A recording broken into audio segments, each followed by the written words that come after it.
Coming to you live from Haddonfield, Illinois. It's the Hand Plus podcast brought to you by Movie Change Up. I do that every week, make that mistake. Where each week I, Joseph Ricky, and my co-host Tristan Mayer break down this week in streaming. And this week, it's the spooky season. It's Halloween. We decided to bring on a special guest, friend of the podcast, co-creator of the Movie Change Up podcast, Johnny Dupe, to help us talk about Halloween and Halloween movies and horror movies in general. We figured who else to bring in to talk about horror movies than someone who knows more about horror movies than I do, because I'm not a big horror movie person. And I'll start with Johnny and ask him the question I usually ask Tristan. Basically, well, first I'll just say if you haven't watched our show before, basically we break down this week in streaming all your favorite streaming platforms: HBO Max, Amazon Prime, Netflix, Disney Plus, Hulu, Peacock.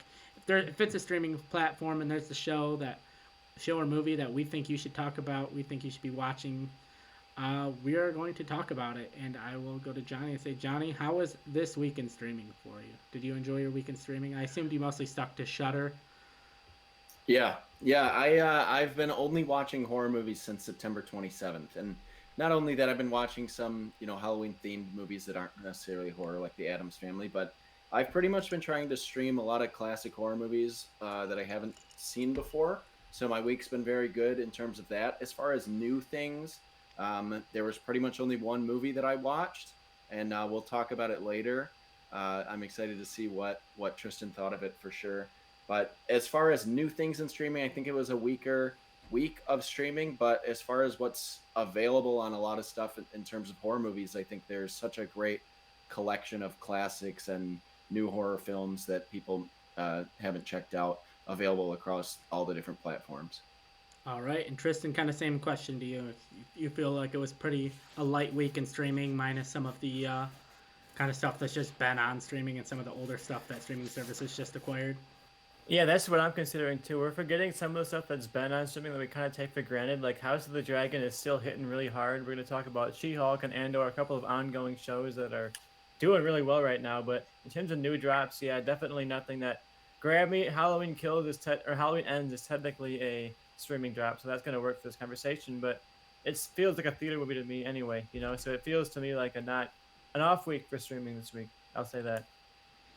All right, yeah, I kind of agree with all of you. I went into this week thinking, oh, there's so much to watch, so much great content. And as I was watching it, I just felt like a lot of not good product out there. Pretty much most of what we're going to be talking about is just ongoing shows or basically day and date release movies. So with that, I will kick it off. We're skipping Hulu this week. Honestly, I don't understand why people pay for Hulu if you don't have Hulu Live. Pretty much all their best stuff, I'll be honest, is like their FX crossover stuff.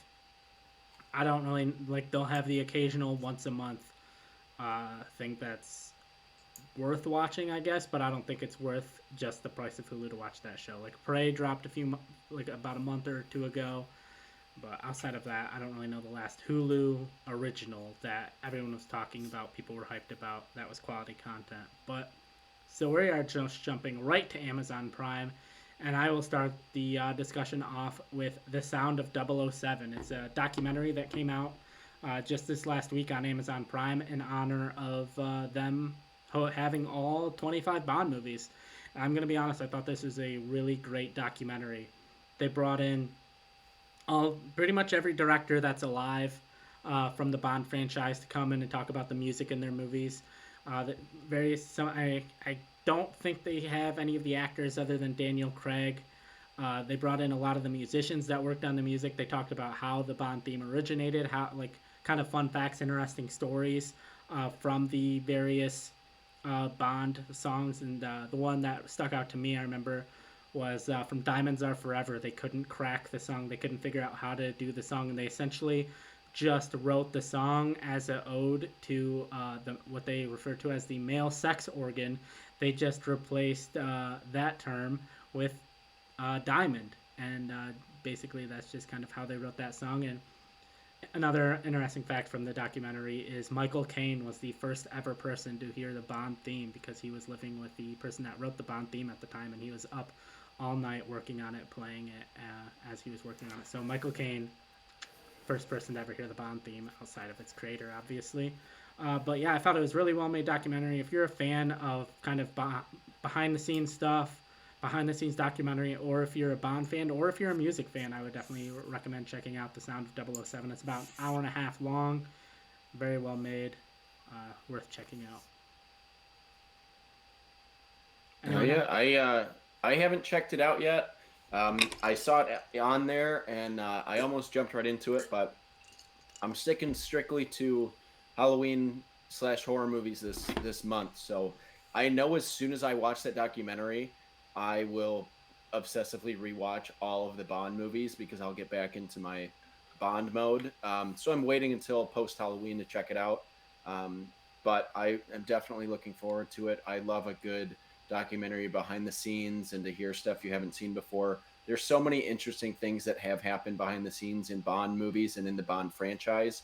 You could make thousands of documentaries on almost every movie in terms of production issues and crazy stories from them. So anything, especially about the music, I'll definitely check it out. So I'm happy to hear that you enjoyed it. Tristan is someone I got you both actually into Bond, but Tristan, are you excited to check that out if you haven't yet? Yeah, I have not watched it yet, but I'm gonna watch it for sure. Joe's review convinced me because when I saw it on Amazon Prime, you wonder is this gonna be just some kind of like filler to fill some No. time and to promote the James Bond stuff? And they have a couple interviews here and there, but it's mostly like archival stuff. But it sounds to me like it's a legit documentary with like a new amount of information, a good amount of interviews. So yeah, I'm gonna check that out for sure.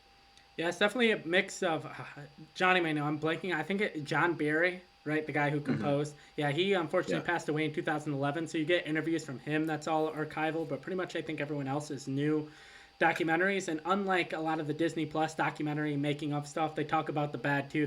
They spend a good amount of time talking about, oh, here's how we made all these good Bond themes, and they're like, but not all the Bond themes are good, and they kind of went into the story on some of the bad ones. And So here's Madonna. yeah. Yeah, and I thought that was kind of interesting that they actually acknowledged and touched on the fact that not all of the Bond music, not all of the Bond themes are good. So, Did they mention that "View to a Kill" is the best Bond theme? Because that's uh, definitely a contender.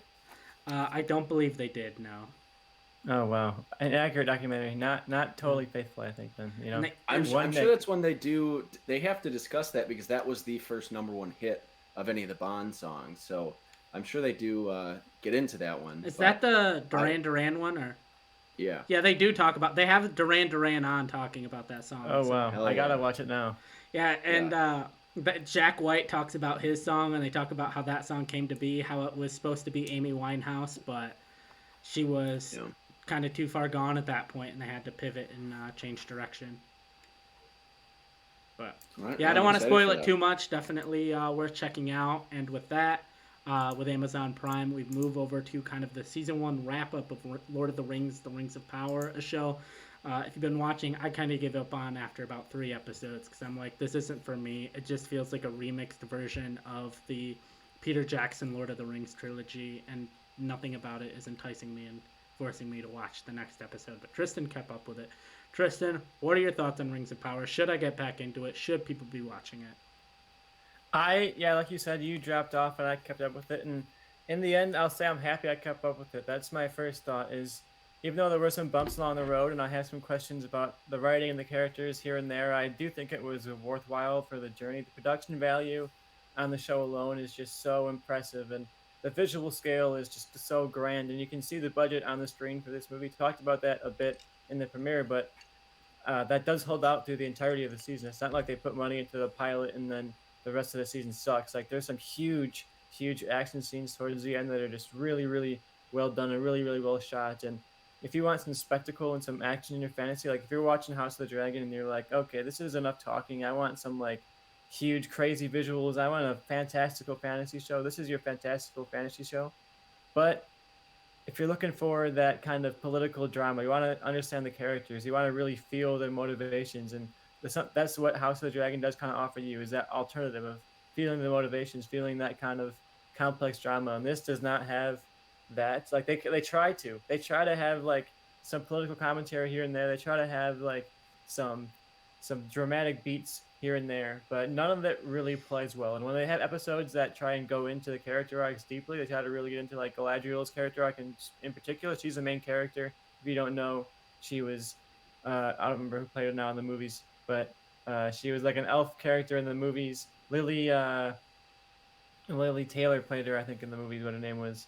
Liv Tyler. Liv Tyler played her, I think, in the movie. No, Kate Liv, Blanchett played her in the movie. Kate Blanchett, one of the people in the movie. I was trying to name actresses until we found the right one. But yeah, this is not connected to the movies and the plot, but it has the same character in it, so it's a kind of a prequel. But if you're going to this wanting it to be like a Tolkien prequel or Lord of the Rings prequel directly, it's not going to be that. It's set in the world that has some of the tying tissue there, but it's not so direct. It's not like the Star Wars prequels. You're seeing Obi-Wan and a bunch of the characters running around, but overall, it's a solid journey for the visual spectacle, but I think the drama and the character motivations and that kind of stuff is what really made this not work overall for people, and what made this not feel like a 5 out of 5 that people were talking about and wanting to see what happens next. And it's hard to not compare it to House of the Dragon because they're competing intentionally so. In House of the Dragon, you think about like some of the most dramatic moments of that show are just character moments, and people are going and talking about online constantly about some of the coolest character beats of House of the Dragon,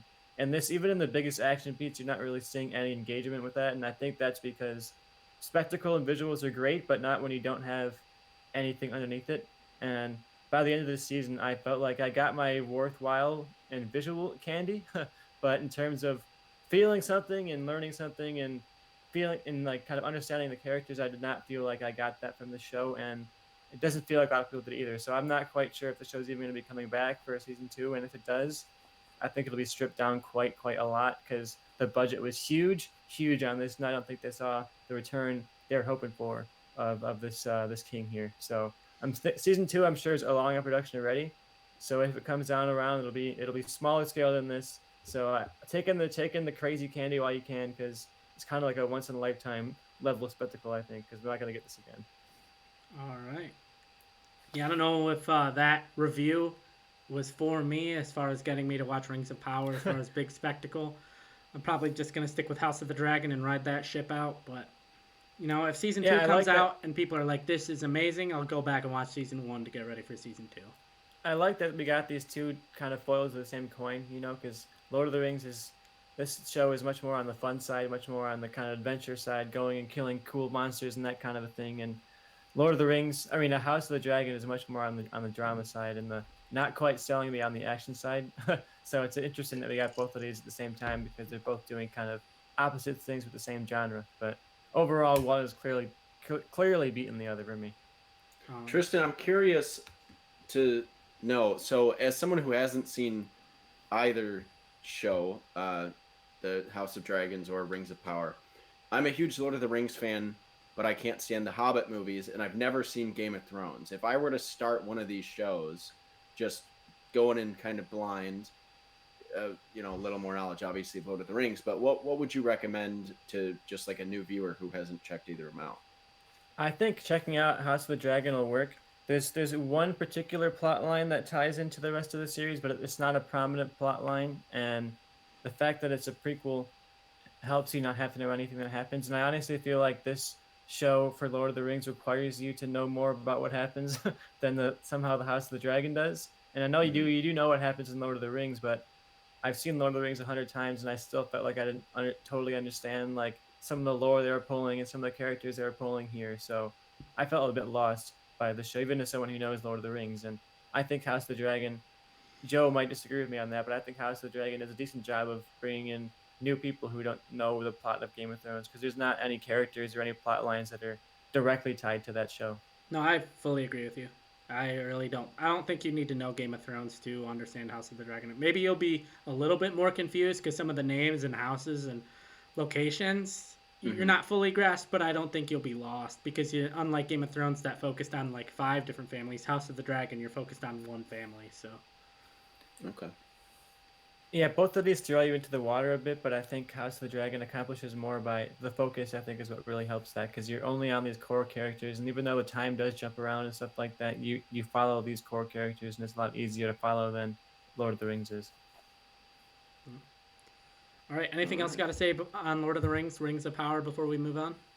No, I really am curious what the future of this show is because Amazon invested a lot of money just to get the rights. So I don't imagine this is the last we see of the Lord of the Rings on Amazon, but I don't know if we see Rings of Power itself coming back. I think that's it's notable that the title of the show is Lord of the Rings: The Rings of Power. So I could see them doing something like, oh, season two is Lord of the Rings: some other thing. You know, Yeah. doing a totally different story.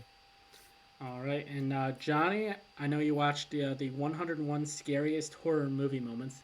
I used to, I grew up watching a lot of these type of countdown shows, whether it was like greatest music videos of the 80s or greatest top 10 movie moments. So, is this how good is this? Is this something people should be watching? So, like you, when I was a kid, I was a sucker for, VH1s. It could be anything, top 100 toys, top 100 music videos, the most shocking moments in music. And I always watched those and I always liked hearing kind of more behind the scenes stories of them. So, when you tie a very similar concept to movies that I love or just a genre in general that I love, it's really, really cool. And you'd think too, okay, it's a Shutter original. It's basically one they show a movie scene, and they cut to the talking heads talking about it. You wouldn't think they get very big names, but you have people like Mike Flanagan, you have people like Fede Alvarez, you get real horror movie directors, and you get Howard Berger, who did a lot of makeup and special effects for all these classic horror films. You get to talk about, they show a scene from Friday the 13th and cut to Howard Berger telling you how they made that scene. I love it. It's giving me a lot of movies. Anything that I haven't seen, I'm adding to my watch list. And movies that they are talking about, they could be movies that I've seen dozens of times, like Misery. I've never looked at that and really thought about, okay, how do they do the scene where they break his legs? James Caan and Kathy Bates in Spoiler that alert. scene, you know. Wow. But that's the scene everyone knows, right? So like you can go into a famous scene and you think like, oh, a countdown show, if it's something I've seen, it might be kind of boring. The stuff that I was super interested in are scenes that I've seen more often, and they cut to the makeup artist who worked on it, and they're talking about how they made that happen. They're talking about how they used cast of his legs and used a real sledgehammer because Rob Reiner wanted it to look like Kathy Bates was putting force into it. So stuff like that, I love that insight into it. So it's really interesting if you're a horror fan, which I think you need to be to really check this out, or you have to just be able to stomach gore because they don't cut anything out. They show full scenes, they show the violent moments, they show those things, especially because a lot of it is focused on talking about practical effects, talking about why the director made this choice, talking about how it affected them as an audience member. I think that stuff really works, and obviously it is on Shutter, which you probably don't have if you're not a horror fan. So if you do have it, I mainly just check out movies, but this is a really fun show to just go watch. They do about, I think, 13 episodes at a time. New episodes are every Wednesday night, so I'm excited to check the new one out. And this is less of a countdown of you're not going to get mad at, oh, well, it's bullshit that, Psycho is number 80 and Don't Breathe is number 30. This is more tying things together in terms of they will do, a movie where something similar happens. They will talk about the Blair Witch Project and then go immediately into Paranormal Activity. So Okay. they'll transition closer to, that's kind of how the list is separated to do it, rather than like a ranking. It's Okay. more of this is just 101 great moments and it has good similar ones to each other, so you get insight into this is how Blair Witch Project worked, this is how they worked with that same found footage stuff 10 years later. So I like the establishment of the list, and it's not something that you'll watch and just be like, this is bullshit because this movie is 80 and this movie is 30. Like that's not what the show is about. It's just getting really cool insight and behind the scenes stuff from people who worked on movies or just fans of movies.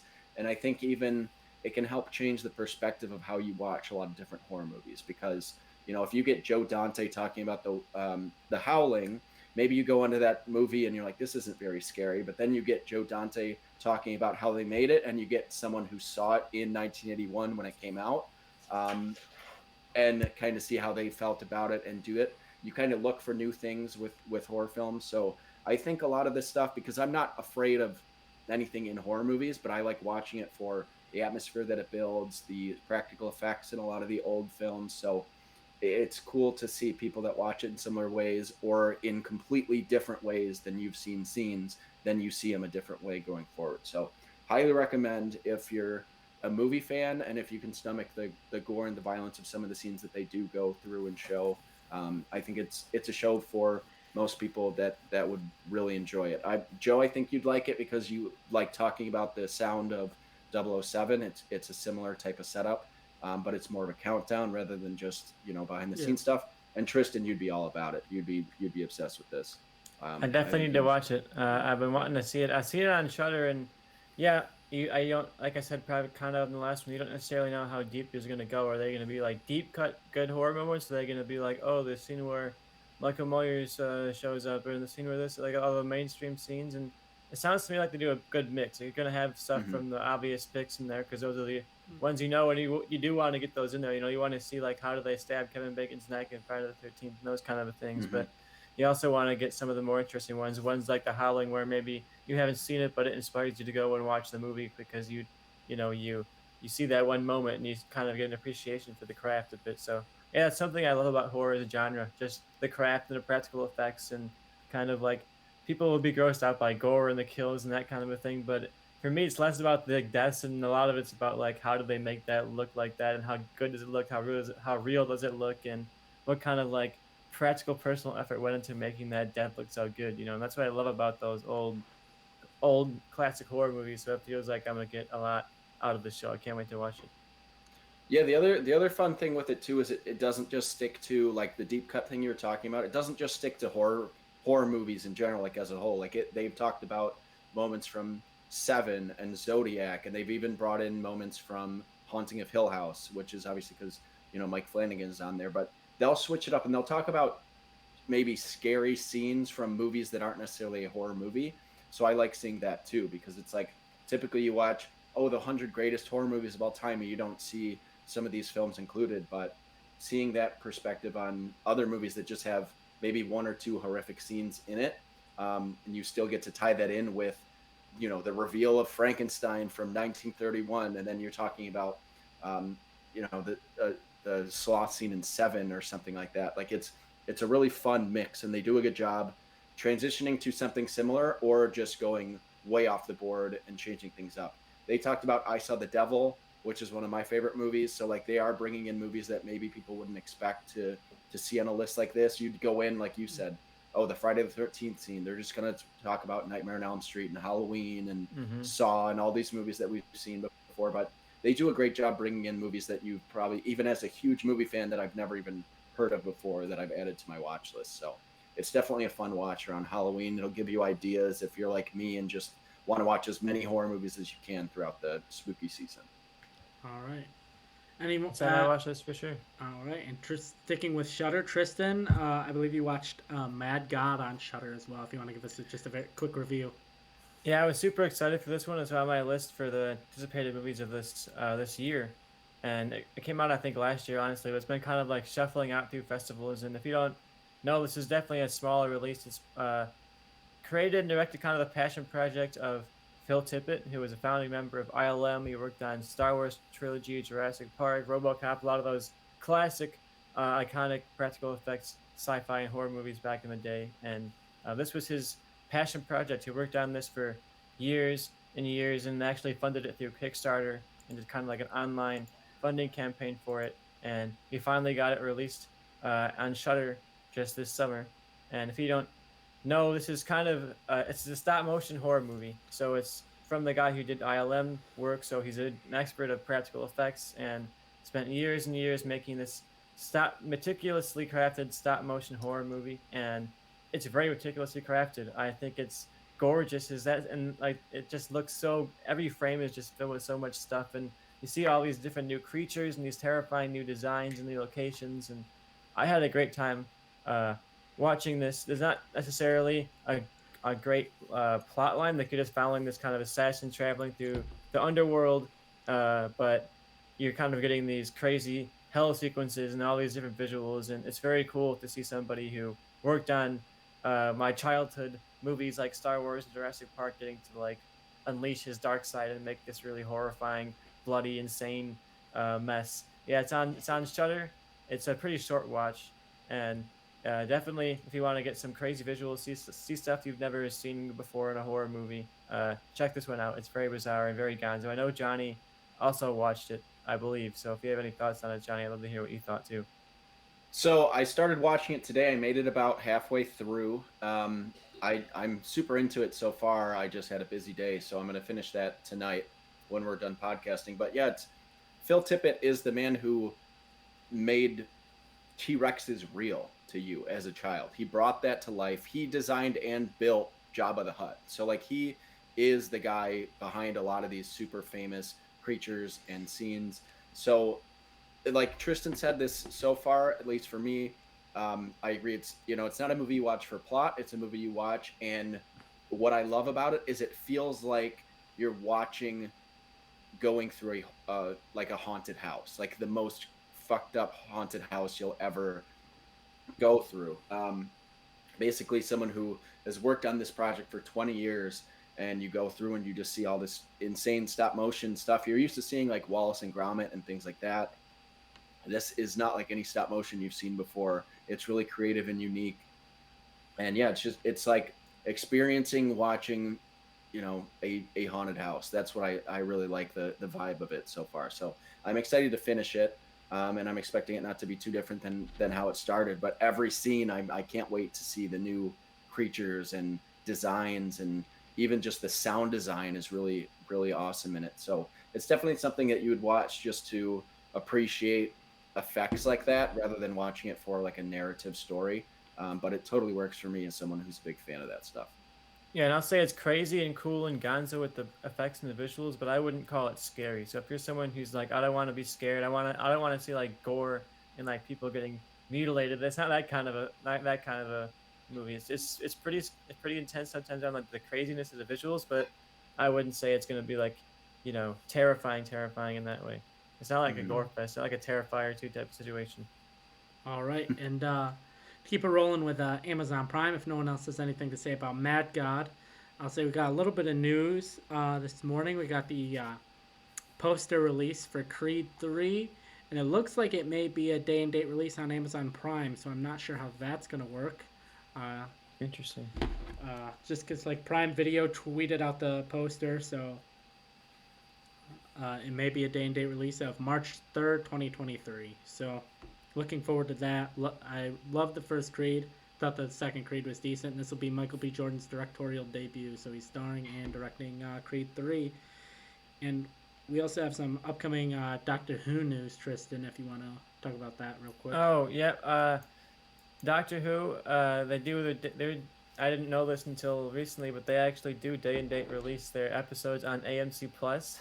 So if you want to watch this, I think a week from today, or a week from yesterday, the final episode of Jodie Whittaker's run as Doctor Who. If you don't know, she was the first woman to take over the role of Doctor Who on the show, and she's going to be regenerating uh, this episode into whoever the next Doctor is going to be, and setting up what is going to be the 60th anniversary special of Doctor Who coming up next year. So they're going to be usually for these anniversaries they bring back a lot of the old Doctors, a lot of the old characters. So I would expect to see some old faces showing up this episode, kind of setting that big kind of anniversary special up, and plus get to say goodbye to a really interesting, pivotal historical take on the character. So I'm going to be watching it for sure, and even though I'm not as connected to the show as I was when I was in like high school, it's gonna be cool to see these transitional moments. It feels kind of like getting back in touch with my youth a little bit to see the turning of the key here to the TARDIS over to whoever.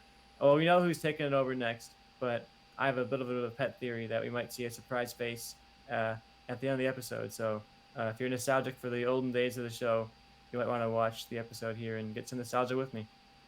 All right, never seen an episode of Doctor Who, but if you're a Doctor Who fan, Same. check that out. And with that, we move on to Netflix and our sole topic. Tristan, I believe you finished season 1 of The Midnight Club. I Tell us did. about that. I know you started it last week. You only watched, I think, the first 2 episodes, and then handed it off to me. And I was happy to take it off. And yeah, I agree with you on the first 2 episodes. I was really happy with that. And I was also nervous to go into the rest of the season because the first 2 episodes were the only ones I believe that Mike Flanagan himself directed, and then he handed it off to other people. And this was the first time he's, I believe, done that in some of these shows. Usually it's kind of like his personal individual creation, especially in the last one. That was like he wrote this and built this from the ground up. It was kind of his baby, and this was not that. I liked this a lot though. It wasn't necessarily as intense and scary and dramatic as more of Mike Flanagan's hands-on work, but I really enjoyed this. And I think the premise, if you don't know, is if you didn't watch last week, the premise of the show is it's a kids at a hospice center. It's sort of like an X-Men style mansion that is taking on these kids as to hospice who are dying, and we follow this main character who's been having dreams of the hospital and having kind of these strange visions of she thinks is kind of the hospital's past or something like that, and then she goes to this hospital for that reason and tries to uncover the mystery of this hospital, the patients there, and what connects all of them through their kind of trauma and their shared fate. So I really enjoyed this. I don't want to get into any spoilers because if you have watched any of the other Mike Flanagan stuff, you know that a lot of them do have a lot of good plot pulls and twists and kind of building up the mystery, and watching that mystery unravel is a lot of the fun of these shows. So if you've liked the previous stuff, you'll probably like this. It's not necessarily as compelling as the rest of them, but it's still really, really good. Uh, and I enjoyed the characters. I enjoyed a lot of the plot twists, and they tell some kind of interesting stories because the premise is that they gather together at midnight to tell horror stories to each other. And when they're telling these stories, they'll cut away and kind of show these stories into their full production value, sort of. And it some of those short stories are really, really cool. So if you're a fan of reading those old kind of short story horror books back in the day, I read a good amount of those, and this feels kind of like that. You're reading these quick little stories, and then you also have this Mike Flanagan style, like ancient historical mystery backing it all up. So I really enjoyed it a lot, and I recommend it, especially now that we're getting into the horror week. Especially you're getting towards the end of the month. I think this is a great binge for people who are sitting around looking for something to watch on Netflix. They feel like they've seen the horror classics before. They don't really know what to watch, and now they want to throw on maybe a show. This is definitely one to watch. And if you haven't watched the rest of the Mike Flanagan stuff, this might actually be a pretty good place to start because it's a bit of an easier watch and might kind of warm me up a bit to the structure and the Flanagan monologues and all the talking. So it'll get you ready for the really prime Flanagans to meet you later. All right, yeah. Johnny, have you watched any of Mike Flanagan's Netflix shows? Uh, you're muted. I am muted. So I've seen Flanagan shows. My favorite was Midnight Mass. Okay. Of the three, but I really enjoyed all of them. And I'm a huge fan of all the movies he's done too. So that's something like I was saying with the scariest films list on Shudder. He's on there, and you get to see some moments from his movies and his shows, and hear some insight from him. So I'm excited to see anything he's done. Like Tristan was saying, I was a little skeptical going into this one. The only reason I haven't watched it yet is because I know he only did 2 episodes of it and then handed it off. So I didn't know if it would be as good as his other projects. But I'm excited to see. Tristan was into it. You were into the first 2 episodes I heard last week. So I'll definitely check this one out. Anything Flanagan's behind at this point, I'll definitely see. They just announced his cast list for his next show, which I think is the House of the Usher. So they tweeted that out, and you get a lot of his regulars. You get your Raul Collies and things like that. So I'm assuming this show is also going to be on Netflix, and you get to see him work with a couple new people in it. So you get Mark Hamill and Bruce Greenwood and some people he hasn't worked with, and then the typical cast of characters that he always does. So anything he does, I will eventually watch, even if I'm not right on board with it. But over quarantine is when I pretty much caught up with all his shows, and then when Midnight Mass came out, I watched that. So yeah, I'll definitely check this one out. And he actually has worked with Bruce Greenwood because he was in Gerald's Game with that True.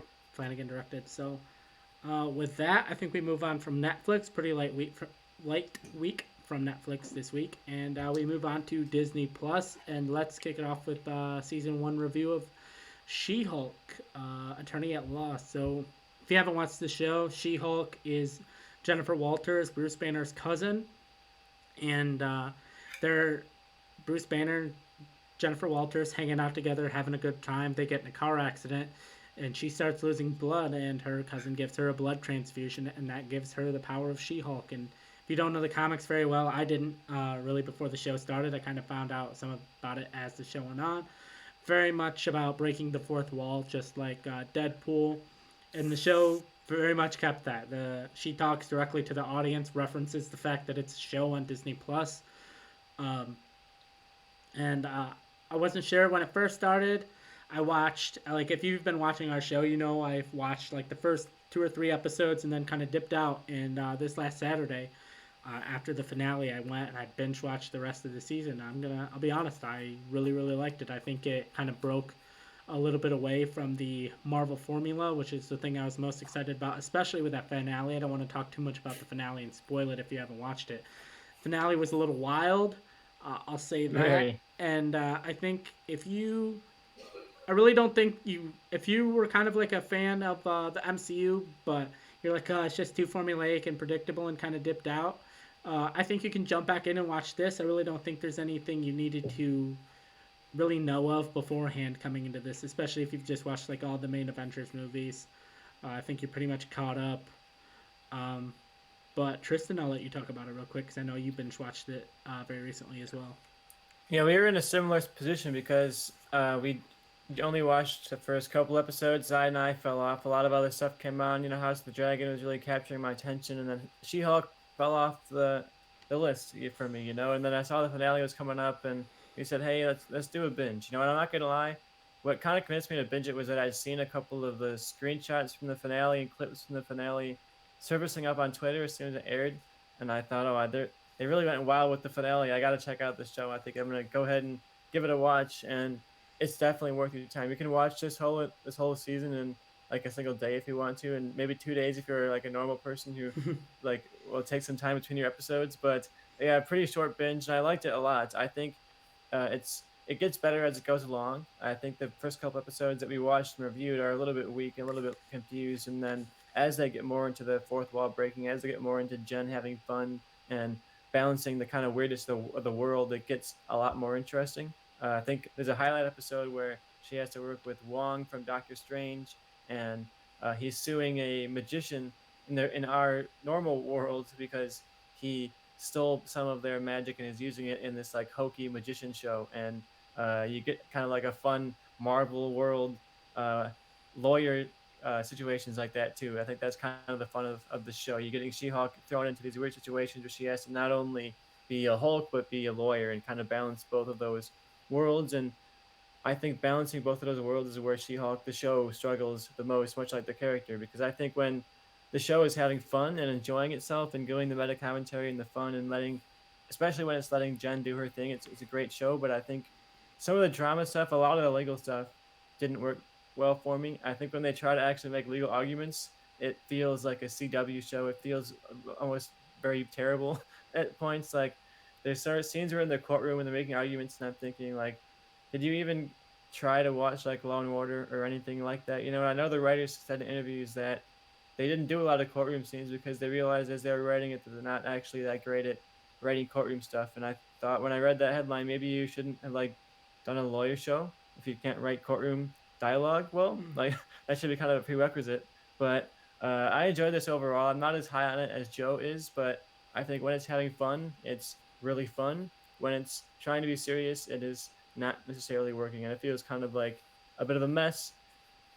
I know that the show got edited around a bit, and a lot of plot points got moved around, and plot points got deleted. Characters got deleted who were going to be in the finale that were not in the finale. So another one of those Marvel snipping the thing around at the last second to try and get it to fit in the right hole type of situation. So uh, a curious mix of a season that I'm positive on, not as positive as Joe, but I really liked a lot of it. I wasn't huge on the rest of it, but it's definitely worth a watch, especially if you're tired of the formula for Marvel and you want to break away a bit and see some weirdness.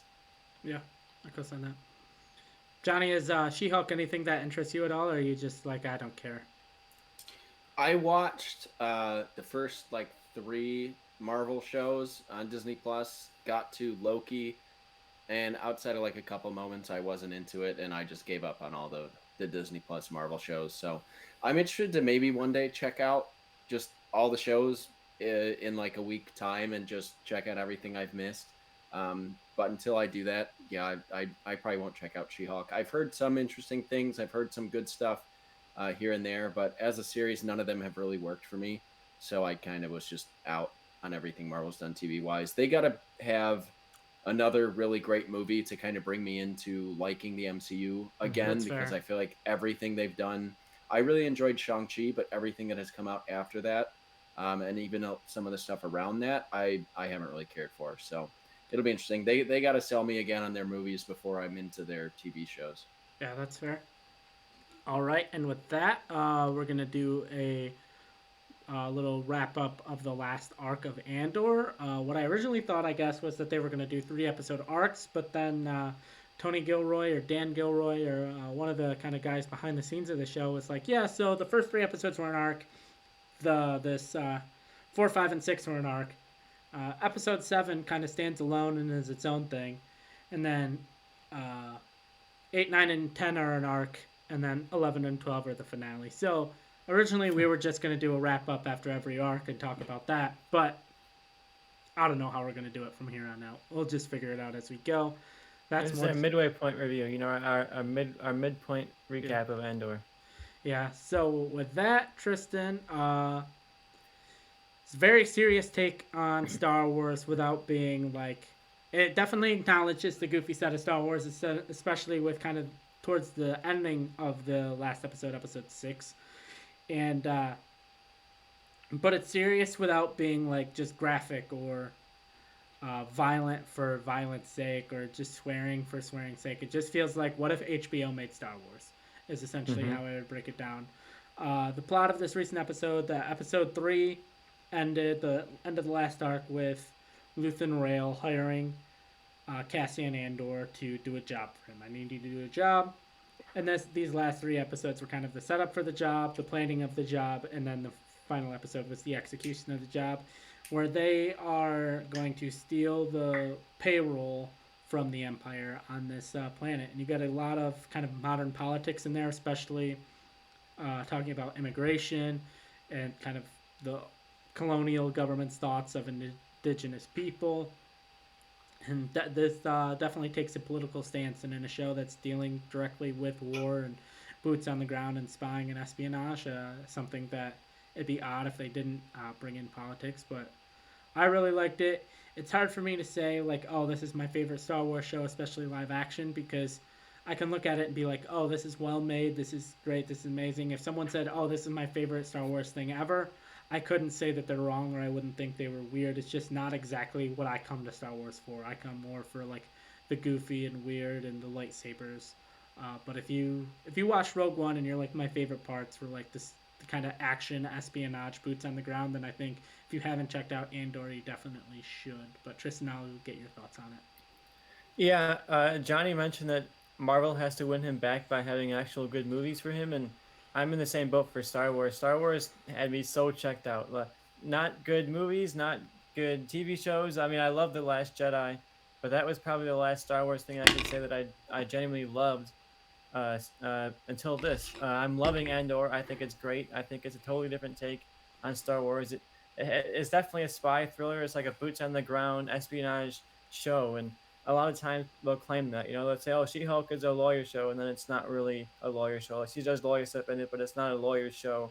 And or they'll say, "Oh, Captain America: Winter Soldier, that's a spy thriller," and it's like not really. It's still kind of this a Marvel movie with like a spy kind of sheen to it, and this feels like a spy thriller that's just set in the Star Wars universe. You know, it's like taking your Star Wars toys and doing a spy show with them. Yeah, and I really am enjoying that a lot. And it doesn't have any of the fan service type of stuff. Nobody's saying, you know, the iconic lines. No one's saying, "Oh, I got a bad feeling about this." You haven't even seen like stormtroopers or Darth Vader or any of the big iconic Star Wars, you know, images. You might not see any of that in this show at this point, and I love that. I think it's a new perspective, and it shows that you don't necessarily have to also get like 1,000 years in the past or way removed from what we know to have a new story with new characters and a new perspective. You can make a spin-off about a character from a spin-off and have it still be good. And I'm really impressed by this. It's the most I've liked Star Wars in years, and I really hope that this is a sign for the future. I don't know how the viewership is doing. I have a feeling it's not going to be hitting as hard as some of the other Star Wars shows did, but in a way, I think that's the fault of their own because they are coming off of a couple of weak Star Wars shows in a row that people probably saw this and thought, oh, it's going to be another like shot for home video quality like Disney Channel series like the last two have been. So I'm not going to watch it. And this is better than anything Disney's done with Star Wars in a really, really, really long time. I'm loving it. And yeah, it's political because Star Wars has been political since the beginning, Yeah. so don't be surprised when suddenly there's a political commentary in Star Wars. So the first movie was political in 1977, so don't be shocked now. Yeah. All right, and Johnny, I'll pose the same question to you I asked after She-Hulk. Does Andor interest you at all? Does our review, does our thoughts change anything? Is this something you've seen reactions to online and wanted to check out, or are you just like I don't care? I think this is one that I'll probably check out before any of the Marvel shows because you two saying how good it is, especially Tristan raving about it. When I know his feelings on a lot of the Disney stuff, I feel very similar to that with Star Wars.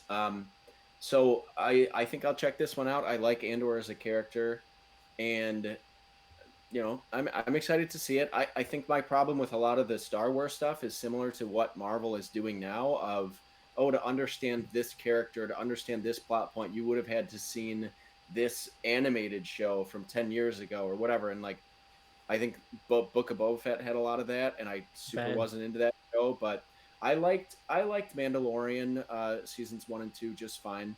I think that had some episodes that were better than others, but I thought Book of Boba Fett was pretty much terrible. Yeah. So I wasn't Yes. like rushing in to see any new Star Wars show, but I think from everything that I've seen online and from what you two have said about Andor, I'm gonna check this one out. I might wait until the whole thing completes and then stream it all in like one day, or I might check it out sooner because I watched even Book of Boba Fett, which I wasn't into. I actually watched that week to week. So this one, if I get into it, I think I'll be into it.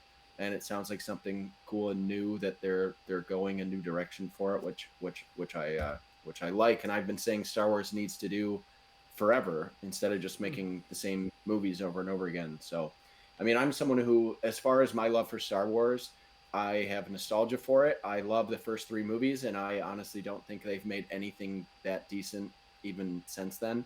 I don't care about the prequels. I don't care about the any of the movies in the Disney series. So I like some stuff here and there, but if this is like a legitimately good Star Wars show, it will pique nostalgia, and I love the universe, so I'm excited to see something good that's actually done with it since the '80s. Yeah, and Tristan, I'm not wrong in saying I feel like there's only so far two characters from previous properties in Andor and Cassian Andor and Mon Mothma. I don't think there's anyone else that we've seen yet that's been in anything else, right? No, and I don't think you have to even like Rogue One will give you some nice emotional context, but I don't think you even have to have Yeah. seen that to see No. this show. Yeah, Tristan and I were talking. I don't remember if it was on air or off air, or maybe it was just texting. I don't remember, but we were like, "What's like the ideal order to show someone Star Wars?" And we thought it'd be interesting if Andor is good and it holds up quality. If you were showing like a kid, well, probably not a kid, but if like someone that's never seen Star Wars before, you show them Andor first, then you show them Rogue One, and then you show them Star Wars: A New Hope. I think that could be an interesting way to show someone Star Wars. I really have not seen anything that's like if you're watching this without anything else, that you'd be lost. Yeah, I can't wait to see how it wraps up. We're only halfway through the season, and I'm really impressed by it. But I do know Disney Plus does have a tendency to sometimes drop the ball at the last second. So Yeah. I'm not getting my Mm. hopes up super high Mm. yet, because we'll get ourselves all excited, and then they'll come out and they'll do another dick joke on us at the last second. You know? I will say I think a lot of that problem though is they are spending too much time trying to set new things up. Where I feel like Andor isn't really that. The thing they would be setting up is already out, and it came out in 2016. So I feel like they're not having to waste time and energy trying to set up the next thing because it's really its own standalone thing, and anything it's set up, like I said, already came out. So hopefully it will allow it to end strong because they basically said that it's going to end right before Rogue One starts. So Yeah, and I feel like the show doesn't have any interest in super connecting stuff. Like you might see a one or two you know, Rogue One characters show up at the end or something like that. You know, might see the droid from Rogue One show up in the last episode or something, but I don't necessarily see them doing, oh, here's like Luke Skywalker in this scene. You know, yeah, it's going to be very much its own thing. yeah. With that, I don't have anything to say about Andor, but to wrap up Disney Plus and Disney Plus news, it looks like Harrison Ford has signed on to replace William Hurt as Thunderbolt Ross, so he will be taking over for the Thunderbolt show, and then I guess his first appearance will be in Captain America for New World Order. So, Don't. That's an Look, there's interesting one. casting. There, I don't want you Yeah. to forget something though that Johnny did watch. He he suffered through something for us. You know, Oh yeah, you you didn't want to did. go through did. that I You time. did. did. I Talking forgot about him. about that. It's not on the sidebar, but it is in the notes. Johnny, you did watch New Mutants. I have not and will not watch it. I don't know about Tristan's experience with New Mutants, but let us hear it. So this is something, I haven't been on this show yet in terms of the hand plus, so I had to do what you guys have done previously, both of you, and suffered through something for the sake of the show. So Joe said, well, who wants to bite the bullet and check out New Mutants? And I said, you know what, that falls under the category of horror, at least on Did you think? IMDb, so I'll check it out. And man, I gotta say, it's just a waste of time. It's an hour and a half long and it feels way longer. There's nothing that I can point to in it and say like, okay, this is actively terrible, but I just wasn't into it from the start. It's something that felt like I know there was a bunch of, studio delays and rewrites and everything behind it, and you feel that during the movie.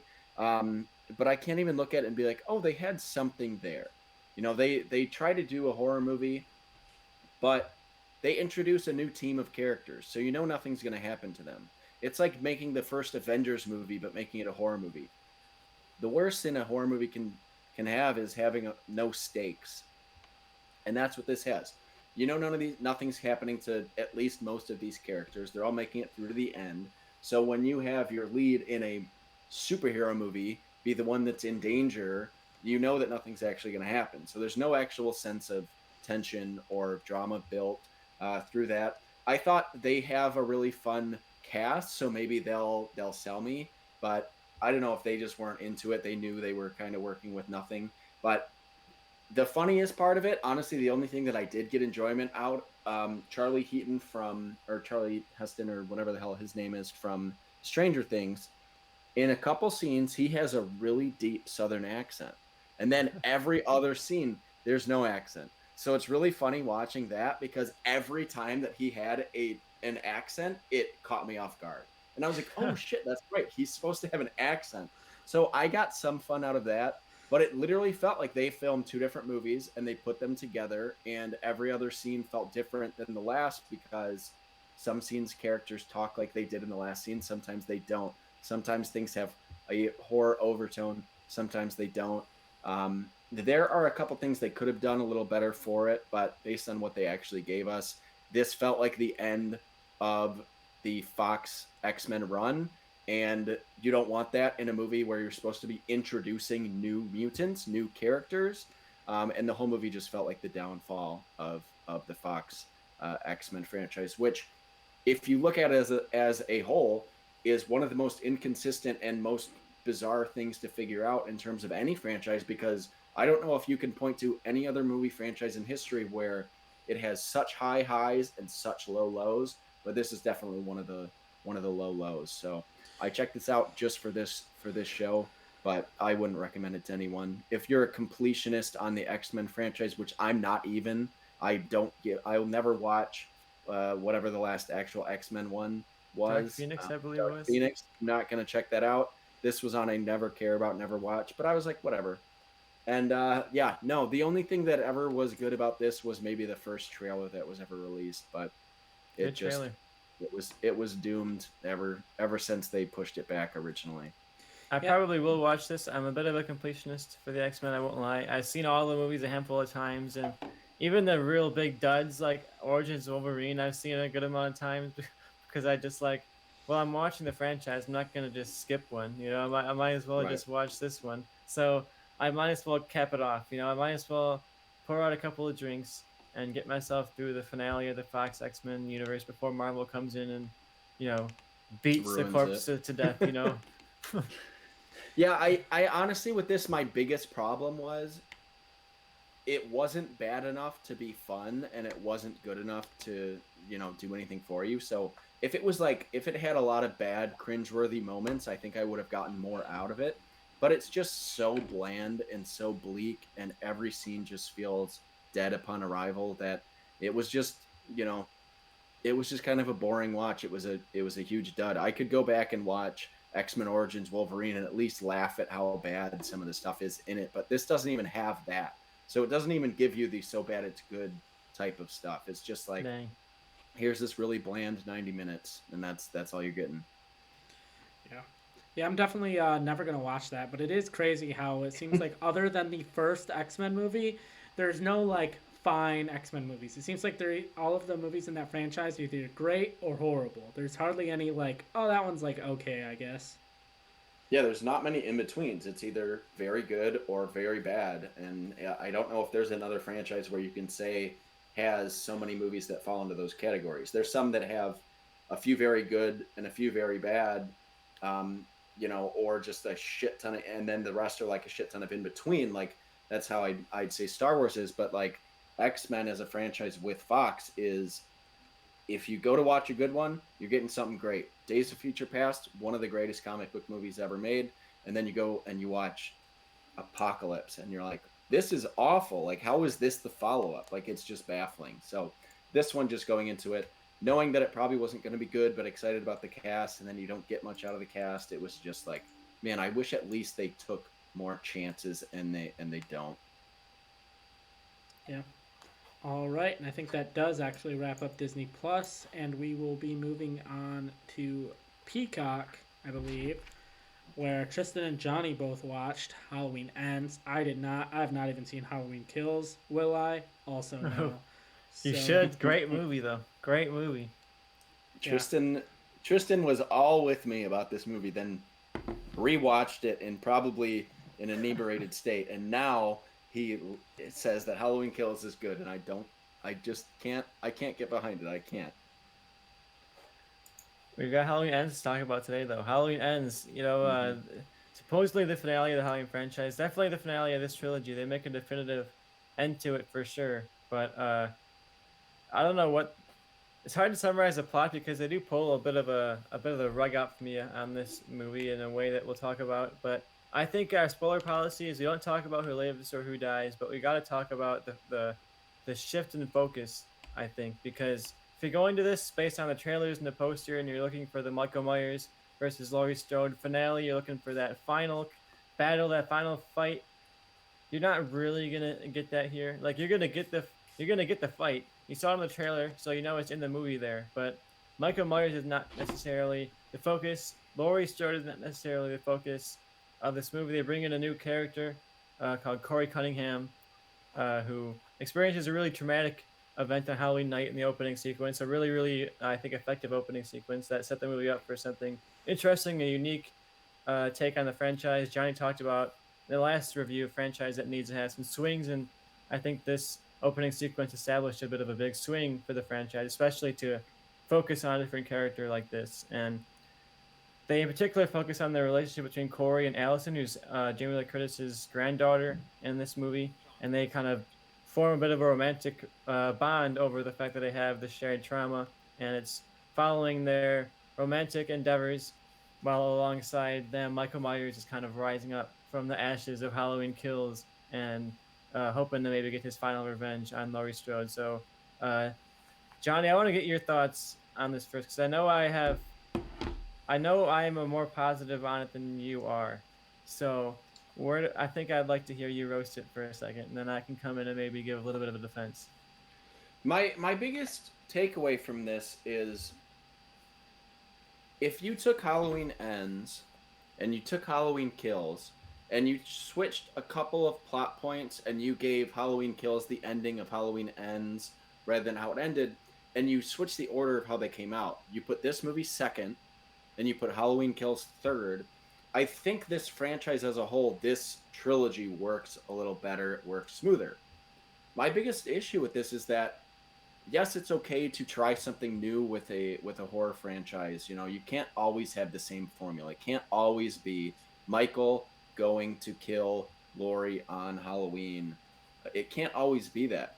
The problem with this one is, this is called Halloween Ends. This is supposed to be the finale of your trilogy that you have set up. Laurie's back. It's Laurie versus Michael. It's, 40 years later. It's the final showdown, and you get 10 minutes of it, and they showed most of it in the trailer. So my biggest thing with it is, even if what they had done with this movie was interesting, which I didn't think anything they tried was, I didn't care about the characters. I didn't care about the new character. I thought the actor was bad, and I thought the actual plot line they were going for was really bad.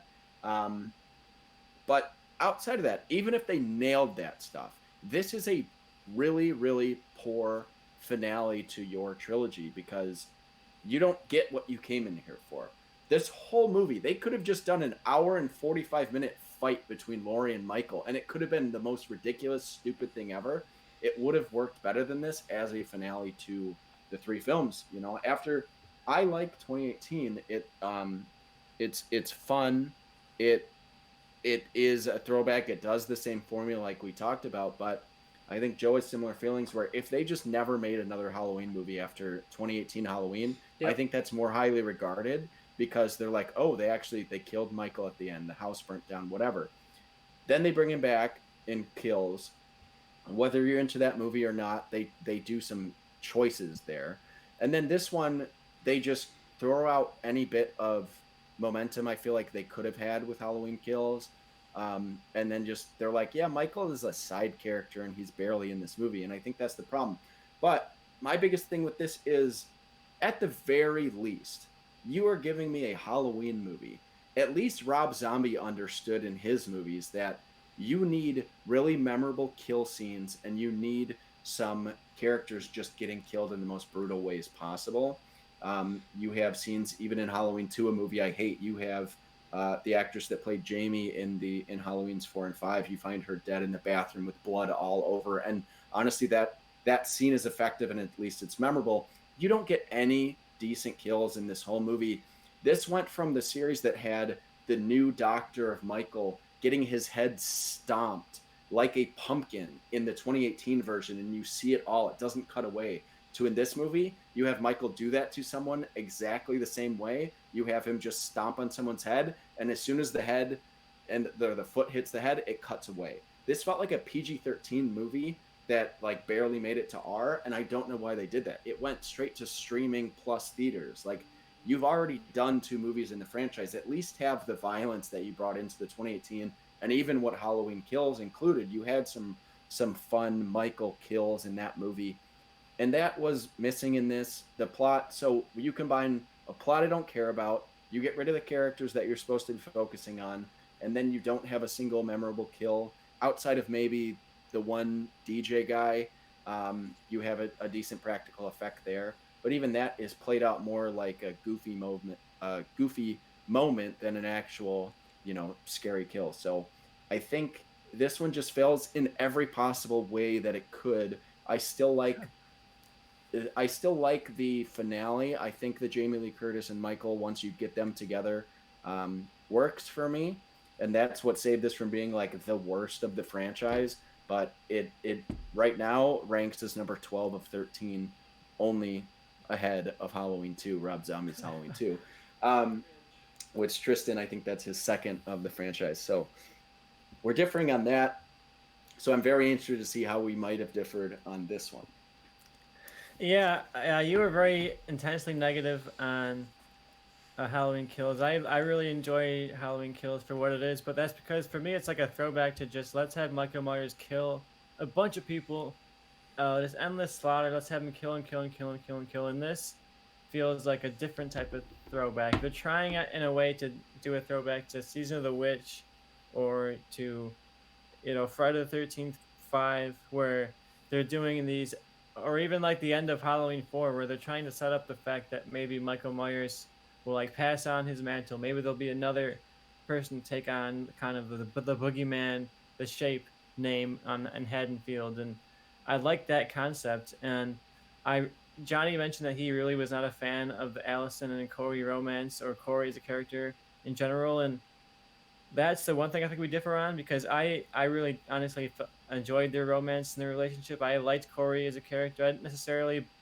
like the actor. I don't know if it was a great performance, but I like what they were going for with the character a bit. I like the setup Fuck of him Corey. having this weird traumatic experience at the beginning, and like the idea that the town is kind of like corrupting him and turning him into kind of like a different version of himself that he wasn't before this event. And I like those concepts, but I think they don't know how to balance all of these ideas into a good thing. I like the idea of subverting the focus of a Halloween movie and giving us this like instead of being about Michael Myers, have it be about this tragic, toxic romance that was in a way created by Michael Myers and is not like the lasting impact of his legacy. But they try to do that, and they also try to do the epic franchise finale thing. You know, they want to have the Laurie Strode, Michael Myers epic climax. They want to sell that to the audience, and I think they just can't do both. And I really, I know they wanted to make this be a trilogy and have it be like that nice and neat, but I wouldn't have been opposed to them being like, look, we're gonna have this fourth movie that's about Corey and Allison, and Michael Myers is not really in it that much, and then maybe he shows up in the last scene and he pulls some big plot twist, and then we get to the Halloween ends, then we get to the finale. But I think they tried to do both and they couldn't have done both. And if you wanted to do the big finale, the big climax, just don't put so much time into the Corey stuff. And if you want to do the Corey stuff, you got to follow through with that and make it interesting and make it pay off well, because it just really was not able to do both of those. And I think it ended up being a disservice to all of the plot lines, because the romance doesn't necessarily follow through in any interesting way because they don't have the time for it. And the Laurie's just in the background, not really part of the plot at all until suddenly she has to show up and be in the finale. Like it's a bit of a very much a mixed movie that has ideas at the beginning that all just kind of like fall flat for me by the end. And I was ready to love this in the opening sequence. I was ready to like this in the kind of the first act I was kind of into, and then it just fell apart for me. It really did not work for me as a whole entire piece, and it made this whole entire trilogy feel like a bit of a misfire. You know, because Yeah. I look at it and I wonder like what were they doing with this trilogy? What were they going for? Like Kills is my favorite of the three, but I didn't love Kills. I enjoyed it. It was fun, but it's not something that I'm gonna be like watching every year or anything like that. I look at this whole trilogy and I think, what were you aiming for? What were you trying to say? Because they want us to take this seriously. This is like a serious drama at port, especially at the end. You know, they're like trying to be thematic, but like, what theme is that? What theme is there here? What are you going for with this movie or this whole trilogy? Evil What dies was tonight. this? Evil does die tonight. You know, that is true. Yeah, I echo a lot of that. I mean, I obviously wasn't into some of the plots that you were, but yeah, it's when you are trying to throw so many subplots into one movie, none of them pan out. And this just felt like that. You could have done one or two of those stories and made it work. But when you also throw in the dynamic of Lori losing a relationship with her granddaughter, and then you throw in a, a love story with Lori into it, like you have so many different subplots that just none of them pan out well. The ending could have, if you just focused on that story, I think the ending could have been more effective, especially after if you were into Halloween Kills with the whole city teams up against this evil force. I think the payoff could be pretty decent by the end of this, but you forget all about that because of everything else going on up until the end, that it doesn't have the same impact as it could have. Um, Halloween is my favorite slasher franchise, but I think the biggest sin of any of these franchises is this is the 13th movie of the franchise. You need 13. We don't have floor 13s at hotels, high-rise buildings, things like that, because the number 13 is so tied around horror and this, you know, this dread. And when you're going into the 13th film, that is why I think they have not been able to do another Friday the 13th, because the next one they do is number 13. You have to nail it, and they just didn't nail it. And that's just something that you can't have. You can't just have 13 potentially be a setup for something else, but then halfway through decide that it's not a setup and we got to end it. You know, you got to take that and you got to do something fun with it, and they don't. But yeah, I mean, check it out if you're into slasher movies. If you're not into the horror franchise or the Halloween franchise, I'd be interested to see. I've seen a lot of people giving this too much credit because it does something new, and it's like, just because a horror franchise does something new doesn't make it good. And every time a horror franchise does something new or different, everyone gives it so much too much credit. And this is another aspect of anyone giving this a positive review in my mind, because it's like, yeah, they tried something new, but that doesn't make it good. We might, quickly, briefly touch on another horror sequel that is on HBO Max later, that or whatever we watched it, I don't even remember, that does something new and did it well. But this one is just further proof that just because you do something new doesn't make your movie work. All right. I'm curious to watch it again. I'm glad it's streaming because I'm glad I can go back and check it out again. Because I would like to give it a second chance and see if any of that stuff pays off. But as of now, I'm not positive on this one. All right. Anything anyone have to say before I move on to our next thing? I don't That's all think I so. got. All Long right. enough. Running a little long here, just trying to do a speed run. Basically, Johnny, I know you watched Vengeance. That's on Peacock as well. That's BJ Novak's movie. It came out a few weeks, months ago. If you just want to give a super quick review on that, recommend it people or tell people to steer clear of it. Quick review is Vengeance is awesome. It's in my top 10 of the year so far. BJ Novak does a great job directing this movie. It comes in like it's a crime mystery type movie. This dude's basically this girl dies. The family thinks that it's this guy's long-term girlfriend, and it was basically just a one-night stand, but they get him to come down to Texas, and he's just like, I don't even know why I'm here. And then he wants to make a podcast, like a true crime podcast, about this delusional family who thinks this is a murder, and it's really just some girl who OD'd. But then you get into it, and it takes some fun twists and turns. There's more to the story. But the best thing about it that BJ Novak does is you're going to this small Texas town that is, miles and miles away from any big city you've ever heard of. It would be so easy to go into that movie and just pick every character is what you expect them to be. They're the gun touting, uh, you know, uh, hick Southern person thing, but everyone you meet, you think that's how it's going to start, and then they turn into this completely different character. I think BJ Novak shows character development really well, and he writes his characters really well. It's very funny in a dry sense of humor, and it's just very worthwhile of a watch. So I feel like there's not a ton on Peacock that is super worth checking out, but Vengeance is something that if you have Peacock, watch it and you'll get your money's worth for the month, because it's really well done. It's really well directed. The writing in it is sharp, and it's just so different than what you might expect the story to be going in. So highly recommend. This will be probably in my top 20 by the end of the year. Based on how this year has gone so far, I can't see a ton of movies coming on and surpassing it. So definitely check out Vengeance. BJ Novak. I'm interested to see what he does next, because he's always been a great writer. So it's interesting to see that he's also a really strong director. So excited to see what he does after this. All right. Accidentally went a little bit out of order, so normally we would end with something like Peacock, but I forgot about HBO Max. So I watched the documentary on HBO Max, 38 in the Garden, which is about the whole Linsanity era, and Jeremy Lin focuses on his time, going from a guy sleeping on couches just hoping to be on an NBA roster. Like, I'm on an NBA roster today, but tomorrow I may not be. And he got traded to the Knicks, and then unfortunately for other people, fortunately for him, a few people ahead of him on the depth chart got injured, and he got to play, and that's when the whole run started. It's a very short documentary, just like the title, 38 in the Garden, which is a reference to how many points he scored in Madison Square Garden.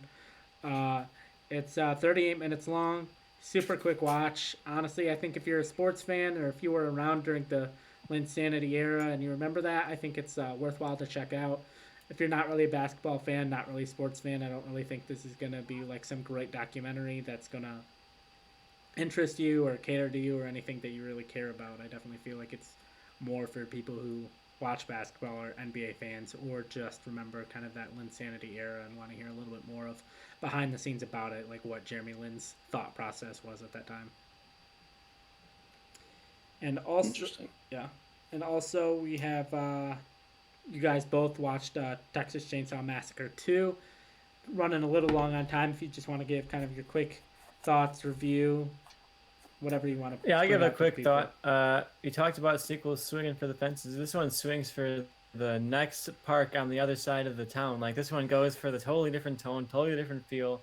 Uh, Absolutely goes for like a comedic, dark comedy blast. And the first movie is very gritty and very dark, but it has tiny moments of humor, even just like dark shock humor, in some of the family members' behavior. And this leads into the antics of that a lot. You really spend a lot of time with the family, a lot of time with Leatherface, and kind of getting into the craziness of those characters. But I think this also has some level of thought to it too. It's not just about the craziness. There's a social commentary to it. There's a lot of anger about like the way that media portrays certain groups of people and the way that like certain parts of the country, similar to the first movie, it feels like it's set about in a way that certain parts of the country are like forgotten and left out to the ruin, and like that about like that kind of like underbelly of the society kind of running up and taking the privileged people of normal society into their midst. And this has so much of that. It's very gonzo, very crazy. If you're looking for the perfect Texas Chainsaw Massacre sequel, this isn't the exact same thing done again. This is a different premise. It's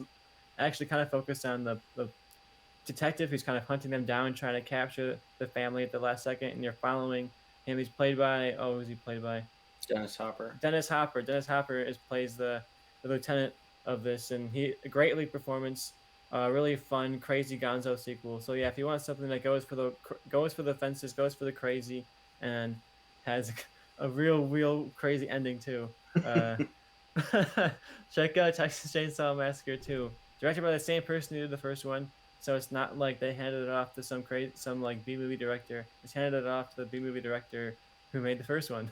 So if you want to see a crazy sequel by the same guy who made the first one, check it out. All right, Johnny, any quick thoughts on Texas Chainsaw Massacre 2? Yeah, Toby Hooper, directed probably the one of the greatest slasher movies, if not the greatest slasher movies, which came out about 13 years before this did, and it is pretty straightforward. You get some antics, and especially in the beginning when they pick up a hitchhiker, but in this he's smart enough to know you can't just make the same movie again.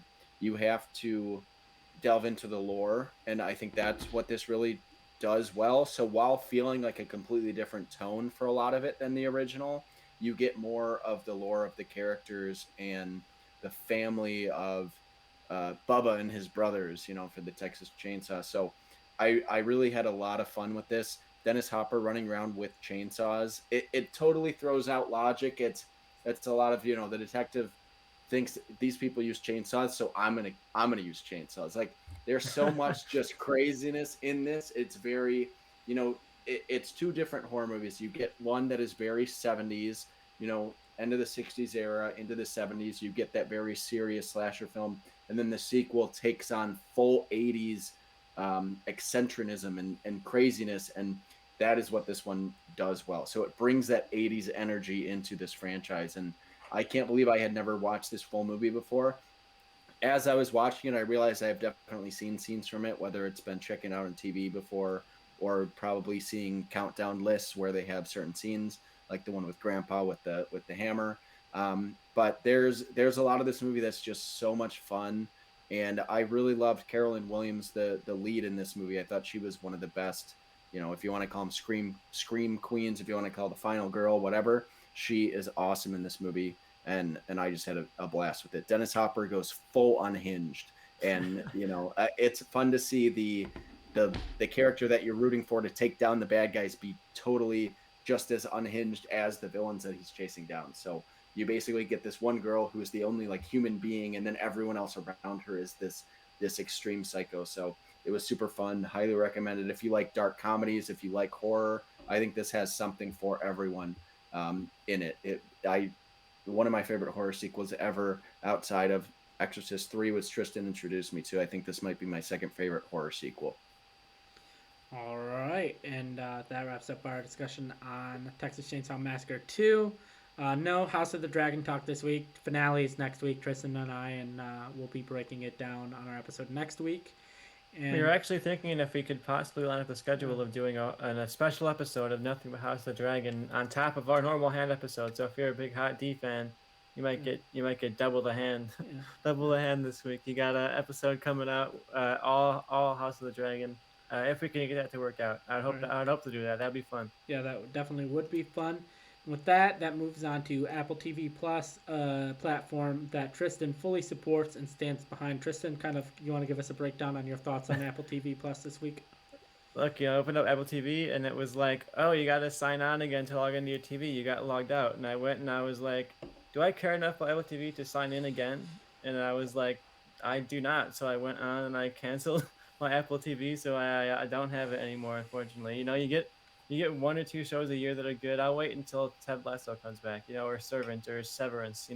Give me one of your couple of good shows, and I'll be back, Apple. But you know what? You lost my $5 because you made me log out and log back in, and I was like, you know what? No, I'm not logging back in. I'm canceling. So see you, see That you, Apple. that's currently what it's doing to me, and I honestly am probably going to do the same thing. There's not enough on this network to make it worth watching. Watch Cha Cha Real Smooth if you haven't, if you have Apple Plus, and watch whatever shows Tristan was And talking about, Macbeth. and cancel it because yeah, and Tragedy of Macbeth, which I wasn't super into, but is a really well made film. But yeah, there's not enough on that as a streamer. Once Apple buys a couple of these other ones, maybe there's going to be enough on there, but as far as now, there's not enough stuff on there. All right, I think that kind of wraps up the review portion of the show. Really, the only thing we have left now, we've kind of changed around some things you used to do, like what's leaving streaming, but we're kind of just leaving that more towards the end of the month. And also our winner of the week, which we are changing to the winner of the month, and that is what we feel is the best streaming service that month. And so that leaves us just to our MVP. I don't know if anyone of you guys, if either of you guys have your MVP thoughts. I will give my first nomination, and I know I'm the only person that picked this person because I'm the only one that watched it. And my MVP for this week is Matt Whitecross, the director for the Sound of 007 documentary. I just think the fact that they have all of these people, all of these musicians, Billie Eilish, Duran Duran, Jack White, the directors of the various Bond movies, the people that worked on the sound. Barbara Broccoli appears in it and gives an interview. Finding this archival footage of John Barry, I just think everything about this documentary well made. Kind of a lighter week. No one really stood out to me hardcore. So when I sat and thought about it, who do I think gave the best performance this weekend for me? It's Matt Whitecross, the director of The Sound of 007. And I will go to Tristan for his thoughts on who he wants to nominate for MVP of the week. For my nomination, it's easy to take just this week, but I feel like I gotta give her the nomination for a handful of weeks. We haven't talked about She-Hulk until now, but Tatiana Maslany is the lifeblood of She-Hulk. I feel like her performance, even in some of the weaker storylines, is a lot of fun, and her energy and her comedic timing gave the energy that the show needed for so much of its runtime, especially in that last episode. They do a lot of meta stuff, a lot of big stuff, and with a weaker performance, I don't know if that sells well. And I think Tatiana Maslany, for the entirety run of She-Hulk, but also just for this finale, I feel like I'm going to give her my MVP nomination. All right, and Johnny, have you thought of anybody? Any ideas come to mind who your MVP of the week is? As far as MVP of the week in terms of like actually MVP, I'd honestly go with Fede Alvarez, who is a director I'm not like a super big fan of. He did the Evil Dead remake and he did Don't Breathe, which I think are fine, but he has really great insight on the 101 scariest horror movie moment show that I was talking about with Shutter. Every time it cuts to him, I'm really interested in what he has to say, and he's on there a decent amount. So my MVP is the one show that I've checked out from this week, which would be that, and he's probably my favorite talking head that we cut to on that show. As much as I love Mike Flanagan and some of the other people on there, I think Fede Alvarez has a really interesting perspective on horror films. So it was fun to hear from him. So that would be my only choice, other than the kid who gets pushed off the railing at the beginning of Halloween Ends, because it was super funny. That was a laugh out loud moment. That was my favorite moment of the movie. I laughed and I realized nobody in the theater laughed except for me, and I was just like, oh. I was in my bed at home watching it and I burst out laughing. If I was in the theater, I would have laughed. Oh, what a moment. All right, so it could be a little bit more challenging. Normally, our MVP pick is something Tristan and I have both watched, so it's like, oh yeah, that's a great pick. Yeah, I'll go with that. Or oh, okay, we're debating between two things both of us watched. So now we have my pick is something you two haven't watched, and then Johnny's pick is something neither of us. I've watched She-Hulk. I think Tatiana Maslany's good. I think it's a worthy MVP pick. I just think there's, like, I would almost say the writing team of She-Hulk would be more carries that show. I think Tatiana Maslany. Does anyone hear what anyone else said and be like, oh, that's a solid choice for a vote? Let's say, as someone who's coming in new to the show, I will vote on it. And while, Joe's picking someone James Bond. That's totally up my alley. For everyone I saw on Twitter complaining about the twerking on She-Hulk, I vote with Tristan. I vote Tatiana Maslany. Okay. I have not watched a second of the show, and I love James Bond, but I think everything that I've actually seen her in, I really enjoy her in, and she's the only reason that I've even considered watching She-Hulk is because I'm a fan. And everyone outraged on Twitter when she had Megan Thee Stallion on there, so I vote with Tristan, but that will probably completely change when I never watch that show ever. And on what's next month, November 1st, I watch The Sound of Bond and probably side with Joe. But I vote Tristan. I'm okay. In like I'm okay. 5 years, I'm in like okay. 5 years, Johnny will text us and be like, you know what, you were right, Tatiana Maslany, MVP of the week. You called it. All right, I'm good with that. I think she did a very good job on the show. And who knows how much actually of getting the talent doing all that Matt Whitecross did for the documentary. I was just like, that documentary. Tough to say. That documentary was the best thing I watched all week, so I'll just give the documentary of it MVP. So with that, our MVP of the week of the Hand Plus is Tatiana Maslany of She-Hulk. Go watch Orphan Black. So far, Yeah, of not all of She-Hulk. all of our MVP all of our MVP votes have gone to either HBO Max or Disney Plus. So hopefully one of these other streaming services will step up and give us another MVP worthy candidate. Come on, guys, you're so close. And What are you doing, Netflix Apple? isn't that close. And with that, does anyone have anything to say before we end our show? Yeah, Watch should The be a- Exorcist 3 and watch Texas Chainsaw Massacre 2. Two Happy best horror Halloween. sequels. All right, yeah. Next week we will be discussing maybe the next episode of Andor. We'll see how that goes, and probably a little bit more catch up on just the things we missed. There's a show on Peacock that looks interesting to me, a true crime show. So we will see where it goes. But Let us know what you're streaming on Halloween. We'd love to hear what you're watching this week. When we come back, it'll be, I think, either on or like right after Halloween. So let us know what you watched this week. yeah, well, we got one more episode. We got an episode that's going to be the 24th, and then we have an episode that's Halloween Day. So we got two more Oh, episodes. perfect. We got two more episodes this month. If there's something that you think we should be watching and talk about that we haven't mentioned, tweet at us, message us on Instagram, whatever, at Movie Change Up, and talk to the hand. And without further ado, goodbye. Hey, thank you for watching the Movie Change Up podcast. We'd really appreciate if you liked, commented, subscribed, and shared us with anyone you think might be into what we're doing over here. Thank you. Have a nice day.